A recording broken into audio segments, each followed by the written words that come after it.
The history of Moral Decay, Dan's perspective, as read by Dan. Moral Decay started in 2000. The idea came about over a few discussions between Scoot and myself at the lunch table in our high school, Nashville School of the Arts. The plan was, we were going to start a band to follow in the footsteps of all of our local favorites. Since we felt there was a lull in the local scene, a day was picked and we had our first rehearsal on a fall night at our friend Cameron's house. The planned lineup was Scoot on guitar, myself on guitar, Cameron on drums, and our friend William on bass. By the end of the night, we realized that I had absolutely no clue how to play guitar, and that William would rather be the lead singer, despite the fact that we had already agreed that there would be no lead singer / spokesperson for the band, and that the vocal duties would be shared by all. So we ended up talking about our pipe dreams and eating pizza. Then Will wrote a rap song called Eat My Shit, Drink My Piss, and we all secretly agreed that he was out of the band. Shortly after this first band practice, I borrowed a bass and an amp, and we started the mistake that was Moral Decay. After a couple weeks of playing around together, we came up with a novel idea of adding a second guitarist, who is actually good and could cover our musical shortcomings. Enter Spanky.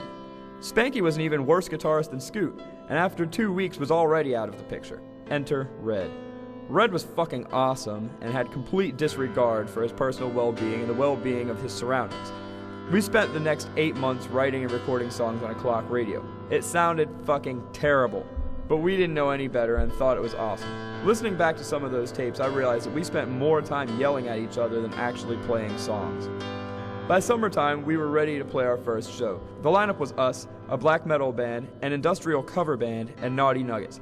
Naughty Nuggets was the highlight of the night. Over the next few months, we played out a lot, mostly with a band called Pixie Meat, who sounded mostly like Nirvana, but were all friends of ours, with the exception of the drummer, who we all thought was pretty stupid. Around this time, for reasons unbeknownst to me, the decision was made to part ways with Red. In a very noble move, Scoot told him that the band was broken up, and then asked our friend Chase to take his place. This lineup worked out fairly well. We wrote a lot of songs, played a lot of shows, and recorded a new demo, this time on a camcorder rather than a clock radio. This demo is known as We the Sheeple, and totally blows. Red wasn't too distraught about being ousted from the band and went on to start the band Revolt and Reject, which was way better than us anyway. After a couple shows, they got the very, very fat drummer from Pixie Meat to join their band. Soon enough, Chase left the band and was replaced by Chris. The decision to replace him happened at a show because Chase would have rather played PlayStation than play a show, and so we said, fuck you, go away. This was early 2002, and we had taken to covering our musical inabilities by destroying everything in every venue naive enough to let us play there.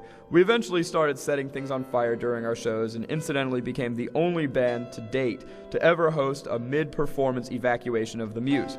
Local venue / meth lab / tattoo shop, blah blah blah blah blah, all of the things that they've ever done business-wise. Which is like 10 things. In an ironic turn of events, this is also about the time that somebody set Cameron's house and subsequently our practice space on fire.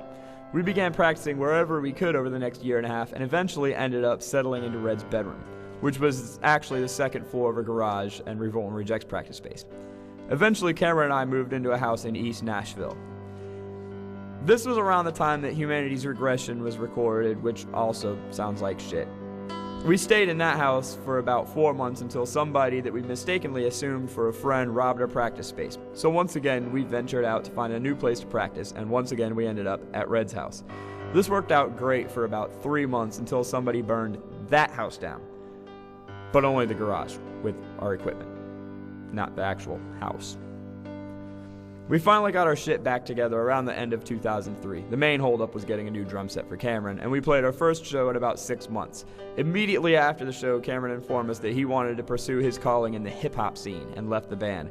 It just so happens that this annoying dude who just so happened to be a pretty badass drummer had been bugging the shit out of us to join the band. The only thing that kept us from letting him join the band was the fact that we still had Cameron in the band. Enter Hot Dog, aka Josh. This proved to be the best lineup for the band, and the one that best defined our sound. By this point, I finally learned how to play bass, and also how to cover it up when I was failing miserably. We began writing new songs for the first time in 2 years, and we started playing more shows. Things were looking up for the time being. Things went good for a minute, and then we realized that we didn't have the chaos that we were used to. Things got stagnant. We trudged on and booked what was secretly going to be our last show. When we tore down our gear and started the drive home, it was completely understood by all that we had just played our best show ever, so we called off the divorce. Despite the sudden motivation to continue, we were still stagnant, and we once again began to lose interest. Enter Get Revenge Records. For some reason, some dude from California thought we were awesome, which is funny because he was listening to humanity's regression. Nevertheless, plans were made to record a new album. To show his seriousness, Sean, the dude from California, flew in and caught a show in Knoxville. Songs were recorded and I Quit was pressed. The album release show was in the only place cool enough to house that kind of spectacularness, our basement. We began writing new material and making plans to do a 7-inch with Florida-based label Bacontown Records. A tour was booked, and a tour fell apart. The tour to support I Quit ended up consisting of only 2 dates, Charlotte, North Carolina, and Knoxville, Tennessee. The 7-inch never got finished, and the band broke up in 2006 due to conflicts of interest after playing one last show in Dalton, Georgia. But not really, though. Another last show was set up for February 2008. The lineup was 2 local bands, some dudes from out of town, and then we laid our baby to rest. It was a lot of fun, the memories are great, and I wouldn't do any of it different. We are still very good friends, with the exception of the drummer, who we all think is pretty stupid.